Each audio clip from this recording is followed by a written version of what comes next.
Welcome back to another video. Today's topic is going to be in response to a subscriber who asked a question. At least I think they're a subscriber. If you're not a subscriber, please subscribe to the channel. It says, hi, my ex-covert narc wife always wants to contact the children when they are with me. Why is this?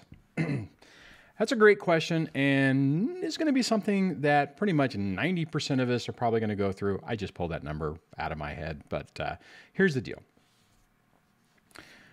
Your ex is going to want to maintain a connection with the kids, and they want the kids to miss them. So, most normal people who aren't disordered would, would only basically reach out to the kids on a couple different occasions. One would be if it's been established that every night you guys both are going to swap and make phone calls to say goodnight or something like that, which that's fine. If you guys both agree to it, that's fine. Or if it's court ordered and you're both doing it, okay, fine. More than likely what's happening, and Andrew, who asked the question, this is what was happening with me, and probably this is what you're talking about. And that is, you don't have your kids that much time anyways. You're probably in the beginning stages, so you probably have standard visitation, or maybe, basically every other weekend, or maybe a little bit more. And your kids come over, and they are constantly on their devices, or the phone, or whatever, with their mom, or in my situation. The thing with that is they're trying to maintain that connection. They want the kids to be thinking about the other person. And it's a not a veiled attempt to maintain, not maintain, but to create a conflict in the kid's mind so that they're thinking about what's, that they don't have the other parent there. And here's the thing. You can get angry about it. You can get frustrated about it. It is an absolute trap if you sit there and you try to do something to really make an issue of it. If you take phones away or you do things that the kids can actually see, that is drawing attention to it. Keep in mind that most of the things that these people do is a triangulation attempt, and it's a situation to try to get you to respond in a certain way to effectively triangulate yourself with your kids. We're our own worst enemies on this. I talked about this in another video and in the live stream I did the other day, where we are our own worst enemies, and you need to focus on your kids and what makes them feel good, right? Like, for instance, in that situation, even though it's annoying as all get out, I would not say anything with it. Make sure you're okay with it, that it doesn't bother you, that the kids at least think that it doesn't bother you, so it doesn't turn into an issue.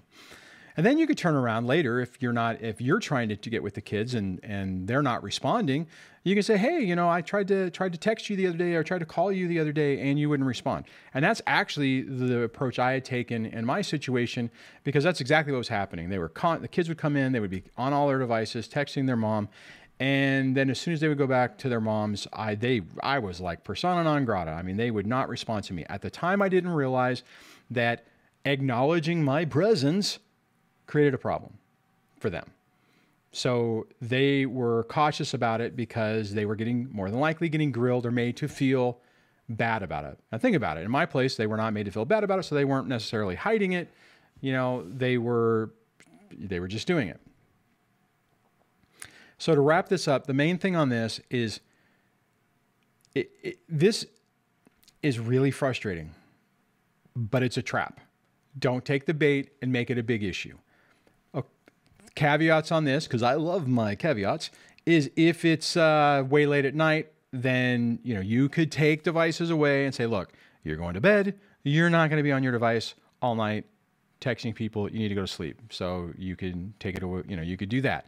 What I did on mine is I set up time limits on my router and within my cell service for the kids that did have cell phones, and just turned off, basically just terminated the service, because you could, the Verizon I was using could actually allow you to do that. So, and then I use that as the excuse of it's school.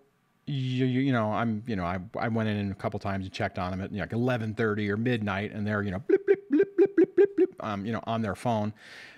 and chatting with their mom. So that's how I dealt with that. But what I was trying to do is not make it punitive. I wasn't trying to make it, you know, you shouldn't be.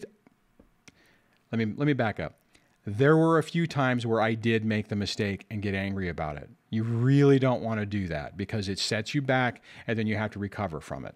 But that's basically what's going on with that. And just try not to let it get to you. I know it does because it's interfering with your parenting time. It's interfering with your quality time with the kids. And it's making you have to think about the ex constantly so that you can't get her out of your head too. So on that, if that was helpful, please let me know. If you think this is, if you agree with me or you have some different views, please put that in the comments below. If the channel is helpful to you, please consider subscribing and hitting the bell notification so that YouTube will actually tell you about the videos.